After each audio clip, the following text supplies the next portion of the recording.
Here I have HUAWEI Ascend G620s, and let me show you how to take screenshots on the following device. So at the very beginning, let's open the screen that you want to capture. In my case, it could be the gallery. Let's just simply assume that I want to save the following screen.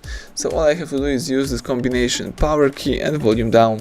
Let's hold down together these two keys just for about 32 seconds. As you can see and hear, the device just took a screenshot. Let me show you one more time. Let's hold down together, power key and volume down for about 42 seconds, and you just capture the screen. You can also capture screenshot by using the upper bar twice, and here let's tap on the screenshot. That's it. Let's do it again. Use upper bar twice and choose screenshot icon. That's it. So now if you would like to edit, share, delete, or do whatever you want with the following screenshots, you can use the upper bar and find the screenshot captured. You can also accomplish that by using the home screen. Here you have to find and select the gallery.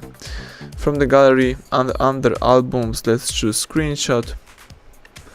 And now you can share, edit, delete, or do whatever you want with the following pictures. So thank you for watching. Please subscribe our channel and leave thumbs up under the video.